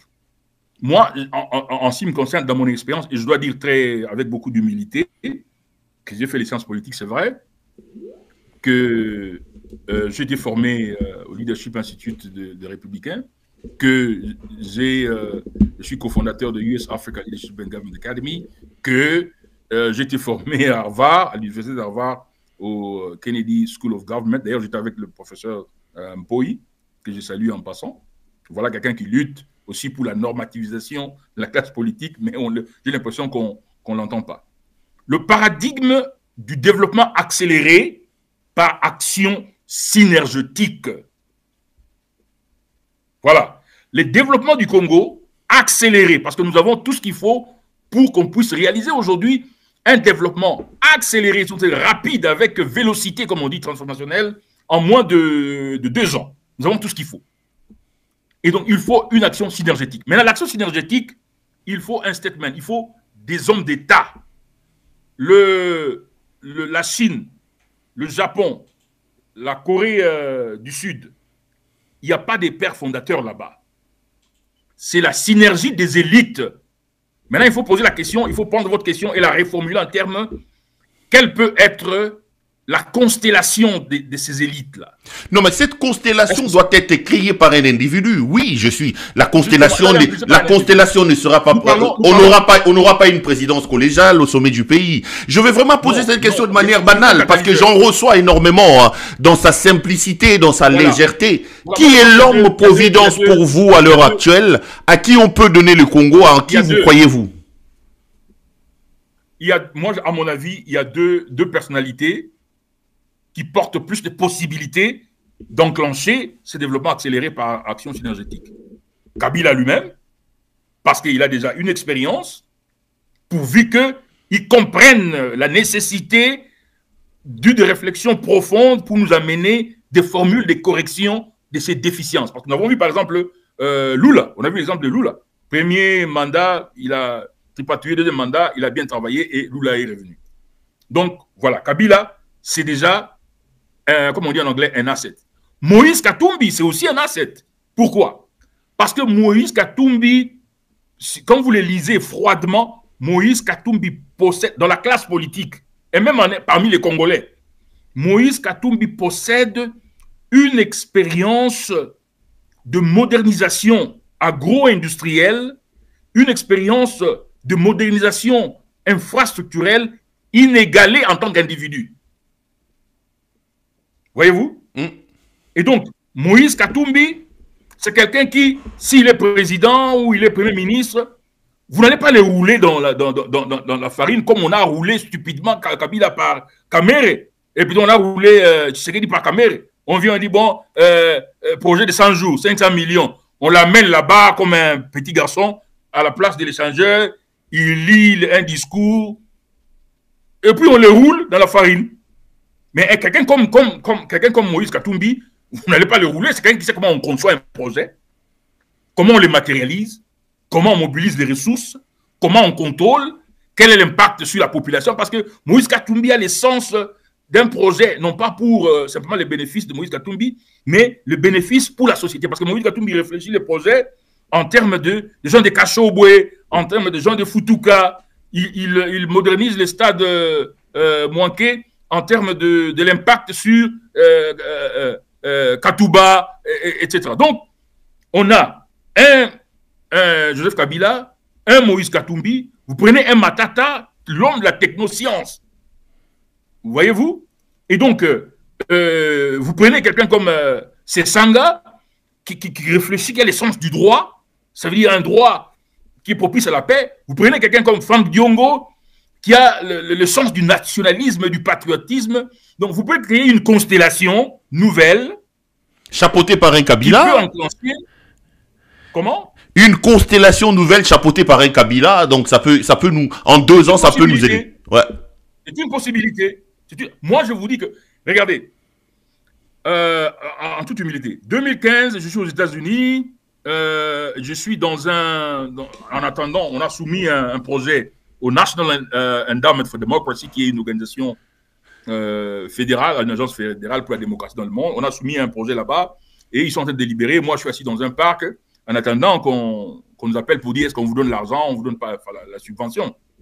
Et d'ailleurs, cette subvention a permis de réaliser des formations à Kinshasa là-bas, à Kisangani. Les gens comme le Billy Gambale, qui est devenu ministre, il y a une autre dame de Kisangani qui est devenue ministre de la fonction publique, et Maman Rose Boyata, qui était secrétaire générale adjointe de UDPS, ont participé à ces formations-là. Donc, je suis dans un parc en train d'attendre. Et je lis un journal qu'on appelle des Atlantiques. Pas des Atlantiques, les think tanks, mais un journal à Washington qui s'appelle, un magazine qui s'appelle des Atlantiques. Et là-dedans, on parle de pays qui, dans les années à venir, dans les décennies à venir, vont impacter, en fait, la géopolitique et la géoéconomie mondiale. On parle du Mexique, on parle de l'Indonésie, la Malaisie, et en Afrique, on parle de la RDC et du Nigeria. Mais on dit que le Nigeria, cette capacité connaît beaucoup de contraintes parce que le Nigeria, par exemple, n'a pas le potentiel, la production énergétique à grande échelle, pouvant permettre de catapulter une industrialisation, une modernisation économique à très haut niveau. Mais le Congo a 4 ou 5 ressources stratégiques fondamentales permettant de catapulter son économie vers l'émergence. C'est pourquoi on voyait d'ailleurs beaucoup d'experts géoéconomiques projeter l'émergence du Congo en 2030. Aujourd'hui, 2030, c'est dans 5 ans. Donc, toi et moi, on ne verra jamais le Congo émergent, malheureusement, à cause de Tshisekedi. On serait devenu Congo émergent en 2030. Donc, ça veut dire quoi? Ça veut dire que le Congo a tout ce qu'il faut pour que, en 2 ans seulement, je vais vous donner un exemple très, très concret. Kazadi nous parle le budget est parti de 4 milliards à 16 milliards. 16 milliards de dollars de budget, mon frère. 16 milliards de dollars de budget. Si on considère qu'une route, un morceau de route, je veux dire une section de route de 1 km, c'est 1 million de dollars. Si on utilise la norme, c'est pourquoi je parle de la dénormativisation. Le standard international est que dans la structure du budget national, dans les allocations des ressources de la République, le standard est que, je me rappelle, j'en parlais une fois avec mon frère ami José Nsélé, l'ancien ministre des Finances, le standard est que les allocations au fonctionnement, aux rémunérations des institutions et du personnel de l'État soient de moins de 30%. Ça veut dire qu'il faut au moins 70%, en tout cas, tout au moins 60% des allocations budgétaires soient vers une partie, les besoins sociaux, et plus de 40%, ou en tout cas au moins un minimum de 40% aux infrastructures. Donc, en 2 ans, les paradigmes de développement accéléré par action synergétique peut permettre de catapulter le Congo, propulser le Congo vers la pré-émergence. D'ailleurs, nous étions déjà à la phase de la pré-émergence sous Matata. Et donc, si vous prenez cette constellation-là, vous créez une constellation avec Kabila, avec Matata, que l'on veut aujourd'hui humilier, avec Moïse Katumbi, avec des gens comme Dessé Sanga, avec les Diongo et les autres, il y en a beaucoup. Mais il leur faut une formation gouvernologique pour adopter un paradigme de gouvernance, parce que c'est ça la question fondamentale, qui permet d'éviter les histoires comme celle qu'on voit aujourd'hui avec Moutamba, qui vous dit qu'il a concocté une histoire avec une compagnie qui n'existe pratiquement pas à Londres, et voilà, on donne l'argent. La Banque centrale est gérée comme une caisse de Somba Ziguida, voilà quoi. Parce que la question clé aussi, c'est la gouvernance.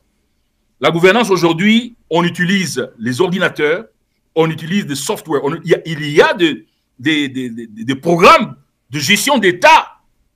Kagame aujourd'hui, s'il fait des performances, parce que Kagame, il arrive à son bureau le matin, il ouvre son ordinateur lui parle de tout ce qu'il y a comme suspens, et ce qu'on appelle les dashboards. Comme le dashboard, c'est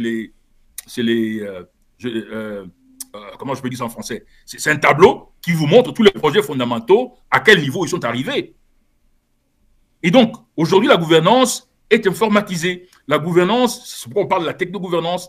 Il y a des programmes, il y a des softwares, il y a même, comme je parle du Rwanda parce que avec notre organisation US Africa Leadership and Government Academy, j'étais parti là-bas, j'ai même participé à l'ère Umushiki Rano. Le Umushiki Rano, c'est une session de gouvernance publique, de redevabilité publique, où ils mettent tous les ministères en public, hein, ils mettent tous les ministres devant là-bas, on demande tous les projets, comment tu as réalisé, où est-ce que tu as échoué, quel est l'impact, et les gens posent des questions, c'est live, vous voyez. Donc, aujourd'hui, il faut qu'il y ait révolution gouvernologique, révolution de la gouvernance en RDC avec cette constellation. Le Congo peut être catapulté à un niveau très élevé de sa densité de puissance.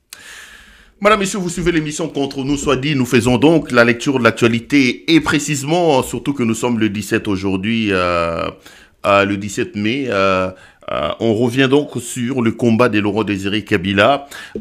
Iber Kabassoubabou, je veux vous faire réagir un peu par rapport à l'actualité. On verra parce qu'on a encore un autre gros thème sur l'histoire avec les États-Unis d'Amérique. Si nous n'arrivons pas à l'aborder aujourd'hui, on va renvoyer nos téléspectateurs peut-être dans une prochaine émission. Vous évoquez Moutamba, vous avez suivi un peu l'actualité dans le pays. Ça restait dominé par la question de la levée des immunités de M. Kabila au Sénat. Vous savez que le Sénat a mis en place une commission pour traiter de la question et venir avec des résolutions au niveau de la plénière. Quelle est votre lecture? Est-ce que vous pensez que c'est de la provocation, c'est une sorte de harcèlement contre Kabila où l'État, dans son rôle régalien de protéger et ses citoyens et de se protéger lui-même, a le droit, lorsqu'un de ses citoyens, comme Kabila soit-il, délinque, de pouvoir mettre en place les mécanismes pour les sanctionner? C'est simplement, ce n'est rien de tout cela.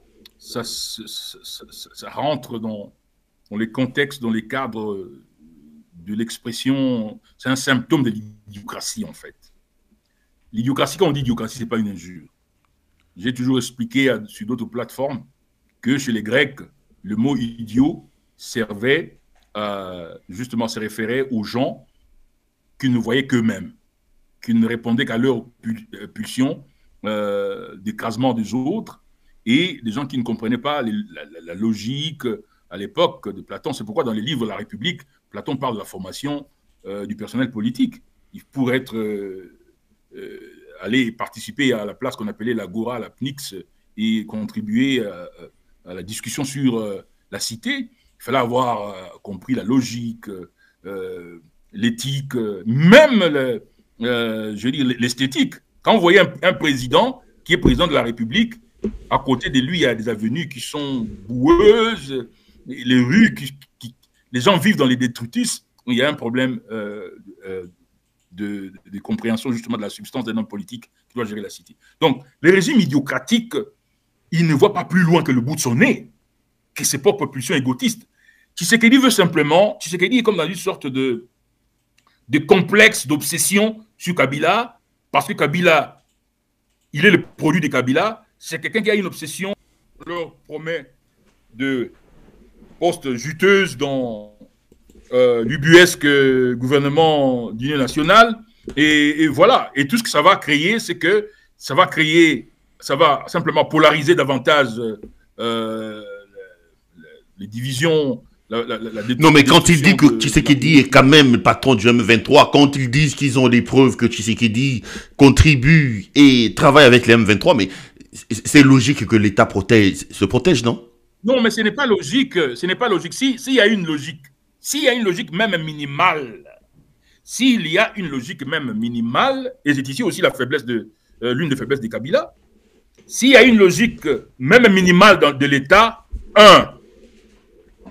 le coup d'État parlementaire de 2022, Tshisekedi, on devait faire l'impeachment.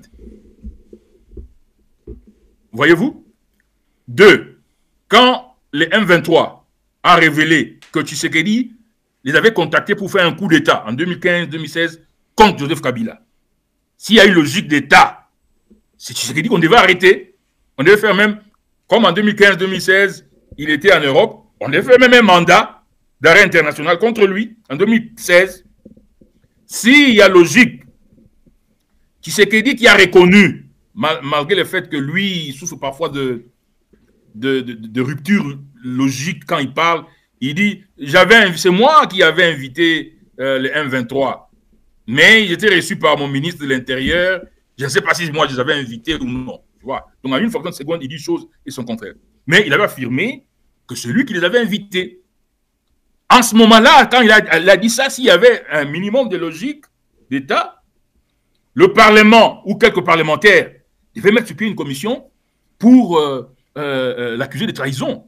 Et beaucoup d'autres gens ont parlé de son père, Etienne Tshisekedi, qui a été au RCD, au Rwanda, etc. J'aime souvent la sagesse de Kengo Adondo. Kengo Adondo disait souvent que la loi ou même la décision d'État doit avoir comme repère la paix, la stabilité.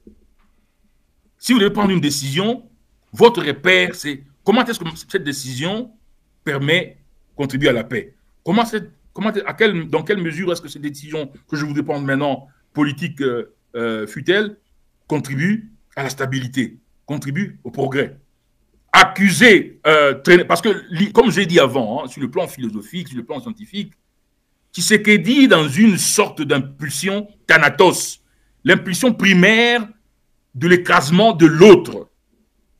C'est pourquoi je parle d'un régime idiotique. Et donc, fondamentalement, c'est ça. Et donc, aujourd'hui, on ne peut pas parler de logique d'État, parce que si on devait appliquer la logique d'État, c'est Tshisekedi qui devait être déjà arrêté en 2021-2020. Mais quand je disais tout cela, il y avait FCC Cash, personne ne voulait m'écouter. Voilà maintenant où on est. 2020, j'ai commencé déjà à dire tout cela. Vous-même, Perrault, mon jeune frère, vous savez de quoi je parle. 2021, je disais tout cela, il ne voulait pas m'écouter. Mais voilà où est-ce qu'on en est. Donc, malheureusement, Kabila, quelque part, est en train de subir les conséquences de son refus d'agir quand il était quand il était encore déboulonnable, quoi. En 2021, je disais, quand il est encore fragile, C'est maintenant qu'il faut l'éjecter.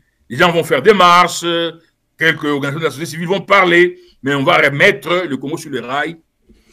Aujourd'hui, vous pensez qu'il n'est plus déboulonnable? Là, vous allez décevoir beaucoup de Congolais. Il n'est plus déboulonnable, Tshisekedi? Oui, mais malheureusement, Tshisekedi est très fort maintenant. Tshisekedi est très fort. En tant que Tshisekedi a démontré qu'il est un véritable animal politique. Moïse Katumbi a les moyens, les entrées, les relations aux États-Unis.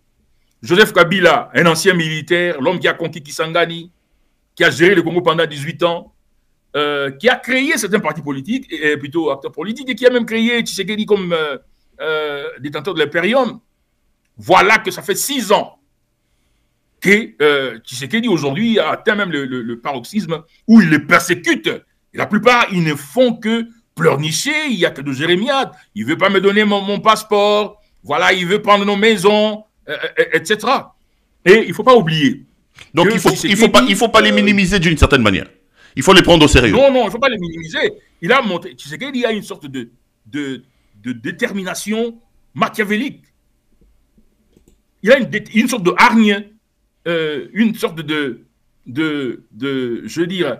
d'obsession dans laquelle il met son énergie et il n'écoute personne et il y va. Même s'il va faire de grabuge, même s'il va s'automutiler, etc. Mais il y va. Regardez, il a commencé par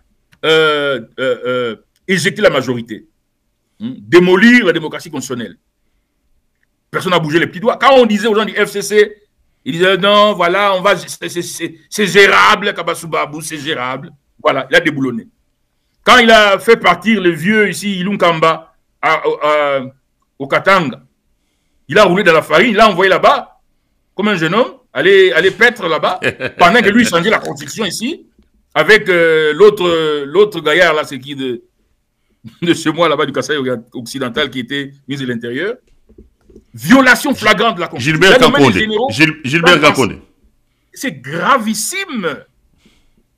Il a, à cette époque-là, Mabunda était encore président de l'Assemblée nationale et Tambo Mamba était président du Sénat. Quand il a fait cela, il a violé la Constitution. Il devait être accusé de haute trahison. Il a nommé des généraux sans passer par les conseils supérieurs de la défense. Voyez-vous, quand je leur disais ça, oh, Kabasubabou, calmez-vous, calmez vos ardeurs, mettez un peu d'eau dans votre vin. Mais voilà où on en est.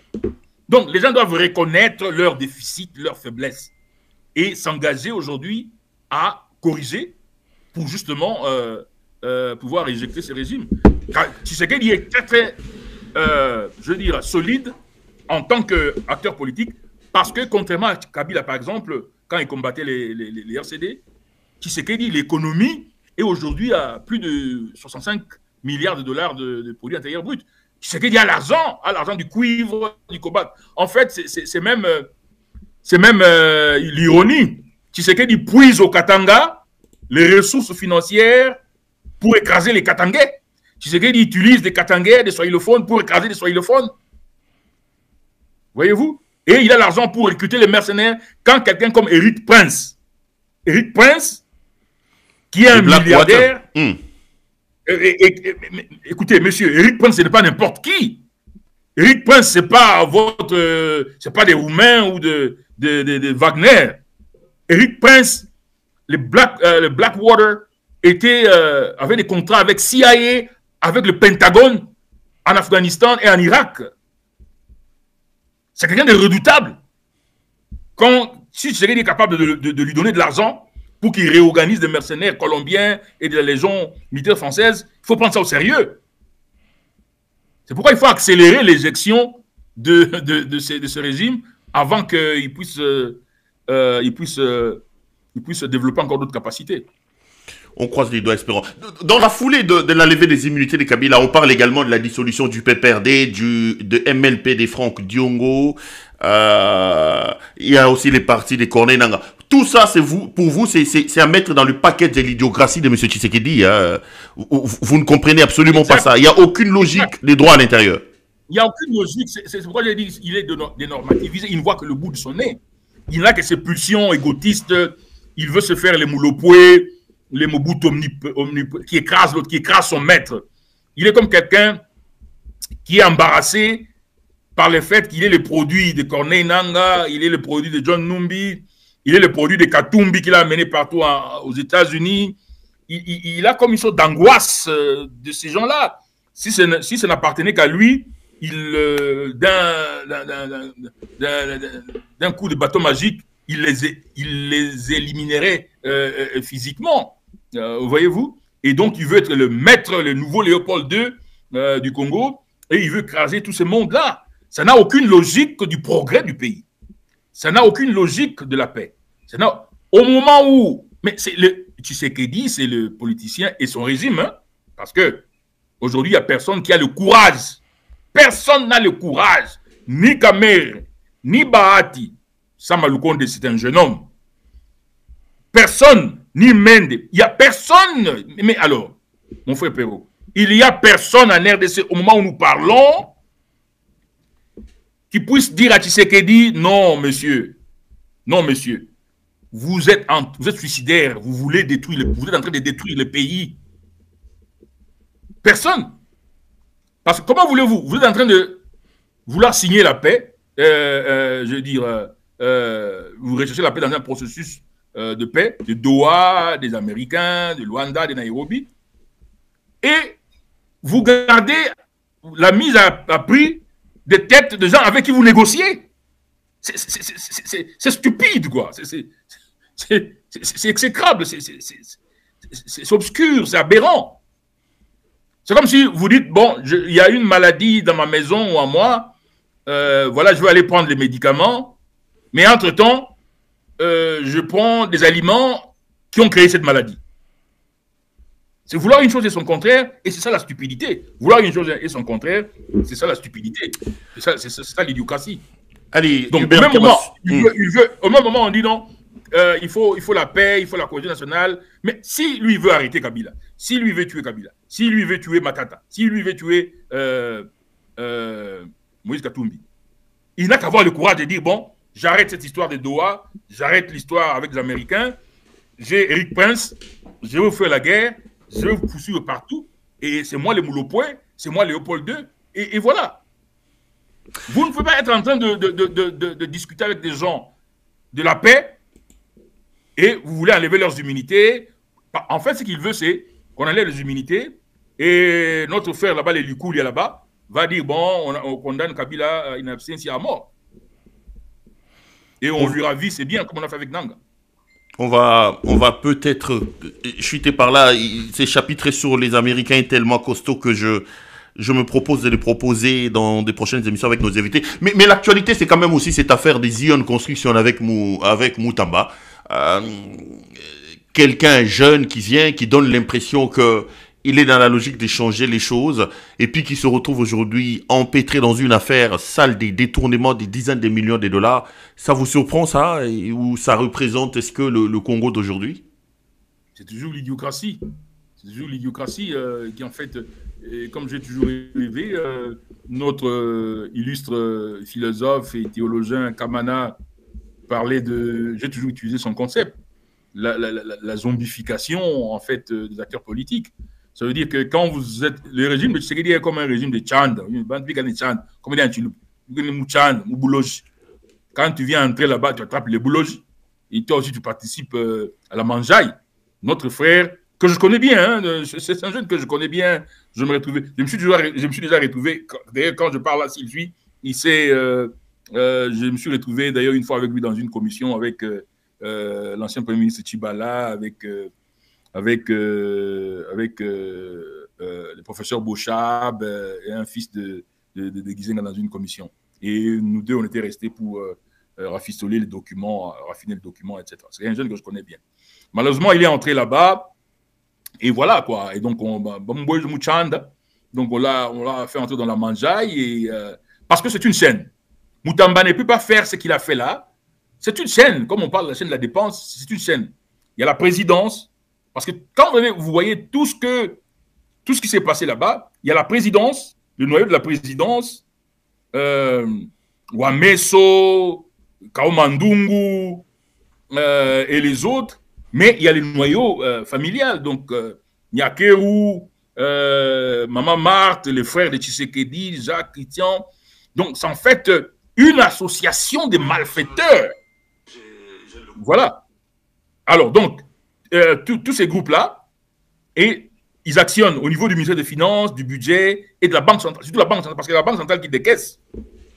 Donc, Moutamba est entré dans cette idiocratie kleptocratique, et voilà. Il a été zombifié, ensorcelé. Hubert Kabasoubabo, merci. Merci de nous avoir accordé de votre précieux temps. J'avais annoncé un sujet, mais il est quoi? On a déjà parlé pendant plus d'une heure, presque 50. On va renvoyer ça à la prochaine émission. Merci à vous d'avoir accepté notre invitation. Merci beaucoup.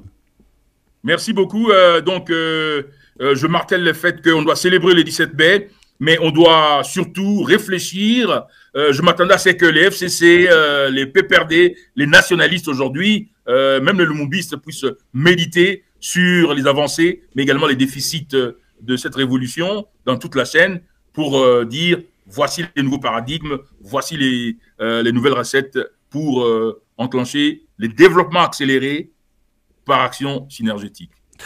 Merci beaucoup. Madame, Messieurs, cette émission est donc terminée. Je rappelle ce soir que notre invité, c'était Hubert Kabasoubabo. Avec lui, on a donc passé en revue les sujets majeurs d'actualité du jour, c'est-à-dire le 27e ou 28e anniversaire de l'arrivée des l'AFDL à Kinshasa. Merci à vous de nous avoir suivis.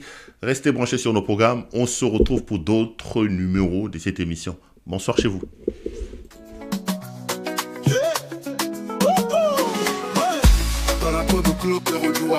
Briser l'éclat d'une histoire singulière d'une mère héroïque, guidée de l'univers, forçant le respect et l'admirable luminaire.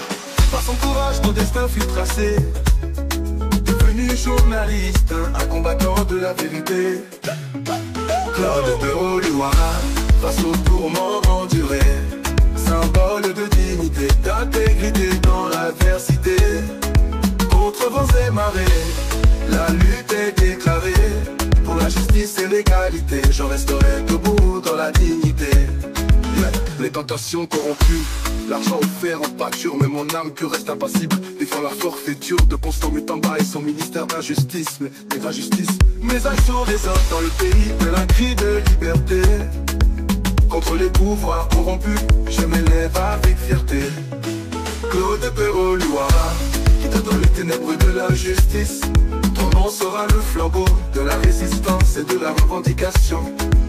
Contre les vieux oppresseurs, nous prendrons l'étendard de la vérité. Pour un Congo meilleur, un avenir de fraternité et de dignité. À toi, Félix Helmut Wangeleka, ta tyrannie touche à sa fin. Des mains vides, tu seras chassé. Ton règne de corruption pris pour état. Le peuple congolais ne mérite pas un leader incompétent et tribal. Nous nous laissons unis pour bâtir un avenir rayonnant. À toi, vrai patriote, symbole de résilience et de foi. Ta voix de dignité, d'intégrité dans la liberté et de la joie. Dans le cœur de chaque Congolais, ta saga restera gravée. Pour un avenir radieux, pour une nation enfin libérée. Et Zambénanga, Nanga, Nanga. Nanga, Nanga, Nanga, Nanga, Nanga. Les tentations.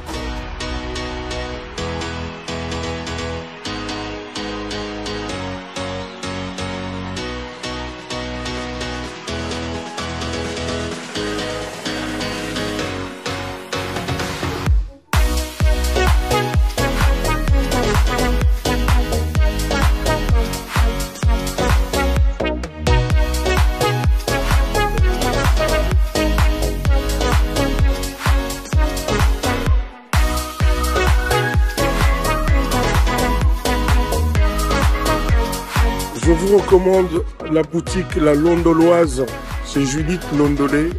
Si vous voulez être classe, chic, être habillé, être admiré. Parole de mon père Mokonzi.